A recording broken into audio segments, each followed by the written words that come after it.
नमस्कार दोस्तों, स्वागत है हमारे यूट्यूब चैनल पर।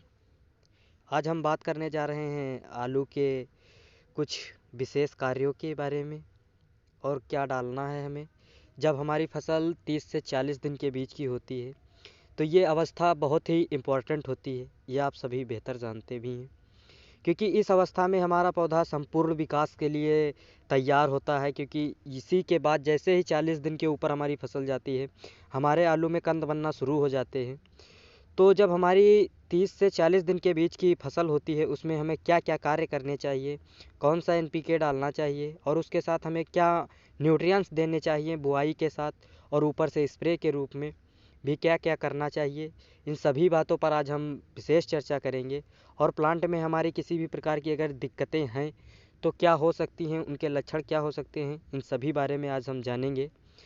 तो चलिए वीडियो स्टार्ट कर लेते हैं। इससे पहले एक छोटी सी गुजारिश है, अगर आप हमारे चैनल को अभी तक सब्सक्राइब नहीं किए हैं तो चैनल को सब्सक्राइब कर लीजिए, लाइक कर दीजिए, शेयर कर दीजिए, ताकि हम और अच्छा वीडियो आपको बनाकर देते रहें और अच्छे से अच्छी जानकारी आपको मिलती रहे, ताकि हमारे साथ आप बेहतर लाभ ले सकें।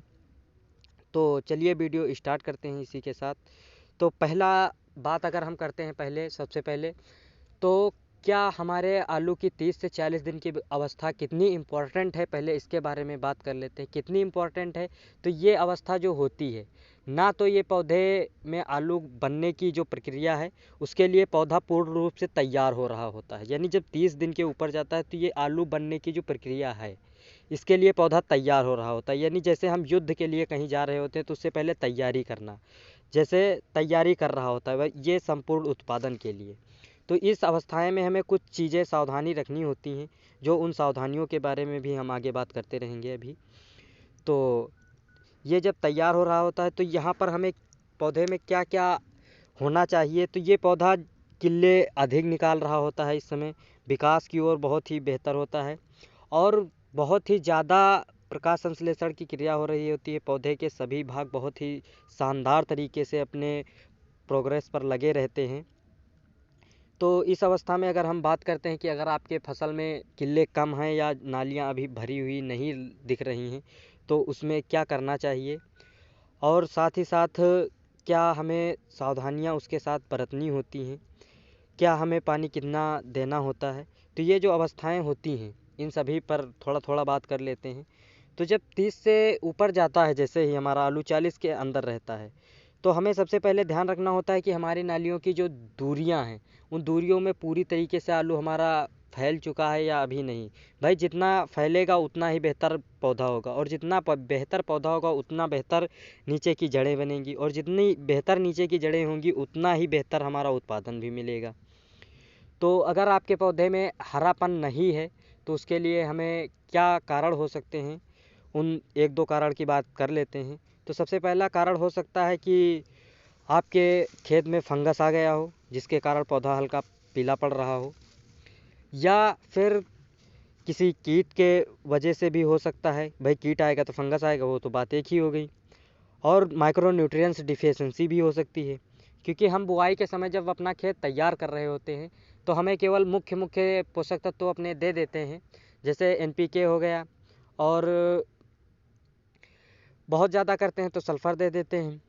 जिंक बहुत कम लोग डालते हैं, ऐसा नहीं कहेंगे कि नहीं डालते हैं, बहुत कम लोग यूज़ करते हैं। बाकी जो हमारे और मैग्नीशियम हो गया, और जैसे आयरन हो गया और कॉपर हो गया, ये सभी चीज़ें हमें देनी रहती हैं। तो इनका भी हमें प्रयोग इसी अवस्था में 1 से 2 बार कर लेना चाहिए। तो इसके बारे में हम भी आगे बता देंगे। तो अगर हम सबसे पहले पौधे की ग्रोथ की नीचे से बुआई की बात करते हैं, तो बुआई में हमें क्या देना चाहिए। तो मान के चलिए अगर हमें जिंक सल्फेट देना चाहिए बुआई की, जिंक सल्फेट और फेरस सल्फेट। और अगर फेरस सल्फेट नहीं दे रहे हैं तो आयरन जो स्प्रे के रूप में हमें दे देना चाहिए। या फिर अगर हम बात करते हैं मैग्नीशियम सल्फेट की, तो मैग्नीशियम सल्फेट भी हमें बुआई के समय इसी अवस्था में एक बार दे देना चाहिए, ताकि जो हमारी फसल है वो बेहतर हरा भरा बन सके। और हरा भरा बनाने के लिए आगे भी हम स्प्रे के भी बारे में बता देंगे आपको क्या करना है। तो मैंने और बता दिया है। अब अगर जड़ों की विकास की बात की जाए तो जड़ों के विकास में हमें क्या उपयोग करना चाहिए, तो जड़ों के विकास में हमें ह्यूमिक का रोल होता है भाई। तो यहाँ पर हमें ह्यूमिक की भी ज़रूरी होता है। तो अगर आप चाहते हैं बुआई में मिलाना तो बुआई में भी मिला सकते हैं, अगर स्प्रे करना चाहते हैं तो स्प्रे में भी हम आपको बता देंगे। और अगर हम बात कर लेते हैं कि आलू में क्या हमें कीटों की देख रेख कितनी करनी चाहिए, तो यहाँ पर जब भाई ये 30 से 40 दिन की अवस्था ऐसी होती है कि यहाँ पर कीटों का भी प्रकोप हो जाता है। तो कीट हमारे नुकसान किस तरह पहुँचाते हैं भाई, जैसे ही मौसम में ये कोहरा पाला का असर जैसे ही शुरुआत होता है, ये कोहरा पाला करते करते नालियाँ भी हमारी लगभग भर जाती हैं।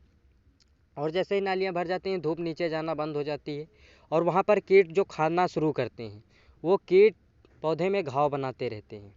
और जब घाव बना लेते हैं तो वहाँ पर फंगस का जन्म हो जाता है। तो फंगस जैसे ही फंगस लगा तो यहाँ पर अब हमें फंगीसाइड का भी स्प्रे करना चाहिए, क्योंकि भाई फंगस लग जाएगा तो हमें हो सकता है अगैती झुलसा का सामना करना पड़ जाए। जैसे ही भाई खाएगा और वो अपना मल मूत्र त्याग करेगा, उसी से फंगस जन्मेगा।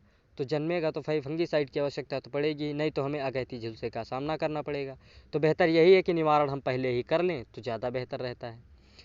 तो अब हम अगर इसके सारे चारों देखें तो क्या क्या डालना है, अगर हम सीधे पॉइंट पर अब बात कर लेते हैं क्या क्या हमें इस अवस्था में देना चाहिए। और ये अवस्था ऐसी होती है जितना ही बेहतर होगा आलू ऊपर का, उतना ही बेहतर जड़ें बनेंगी, उतना ही बेहतर उत्पादन मिलेगा। बाकी कहने से कुछ नहीं है कि जितना बेहतर होगा उतना बेहतर आगे मिलेगा। ये तो बात बिल्कुल सही है कि जितना बेहतर आज है उतना ही बेहतर अगर कल रहा तब मिलेगा। तो कल अगर रखना है इसे तो हमें कुछ ज़रूरी चीज़ें करनी चाहिए। जैसे किल्ले कम आ रहे हैं, अगर आपके खेत में किल्ले कम आ रहे हैं तब आप 1261 जो NPK आती है हमारी, 1261 जीरो करके पीछे जीरो होते हैं दो, 1261 जीरो करके NPK आती है हमारी, एक 1261 NPK ले लीजिए।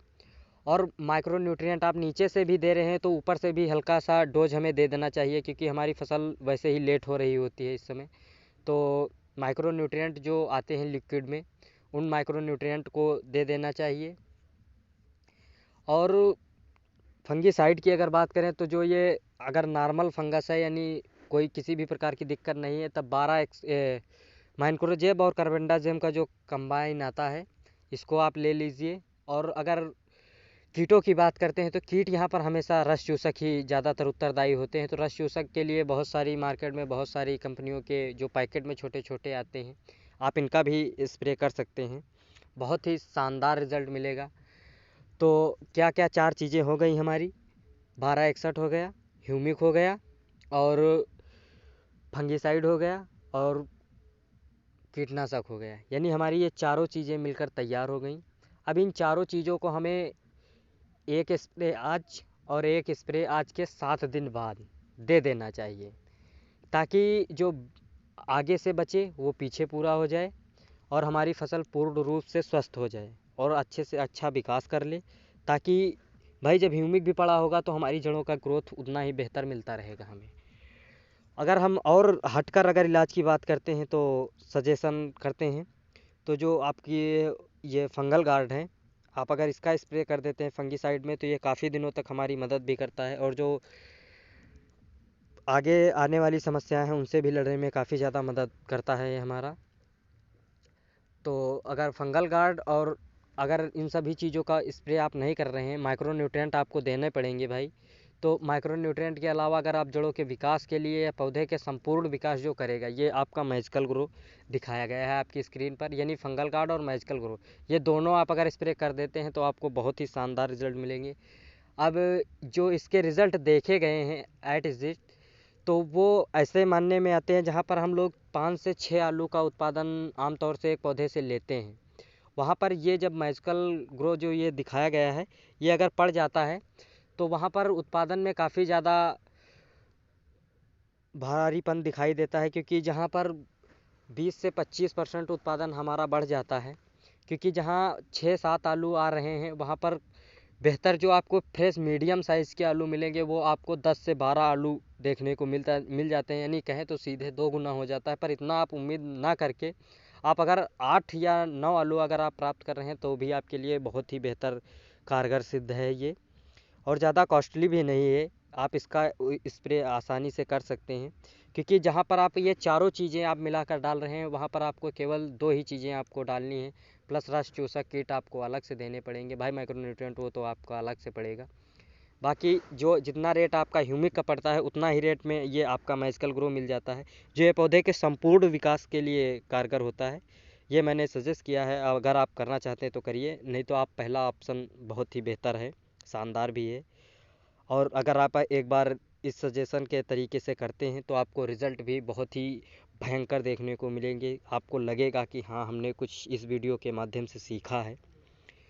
तो चलिए, अगर आप दोबारा हम फिर से एक बार बता देते हैं, किलो और बेहतर हरा भरा बनाने के लिए 1261 हमारी NPK हो गई, ह्यूमिक हो गया, फंगिसाइड हो गई यानी जो कार्बेंडाजिम और माइक्रोजिब होता है, और रस चूसक के लिए कोई एक प्रकार किसी भी मार्केट में बहुत सारे मिल जाते हैं जो पैकेट में मिलते हैं रस चूसक कीटों को मारने के लिए, आप उसका स्प्रे कर दीजिए ये चारों चीज़ें मिला करके। तो इसी के साथ हम अपना वीडियो समाप्त करते हैं, मिलते हैं नेक्स्ट वीडियो में। तब तक के लिए धन्यवाद।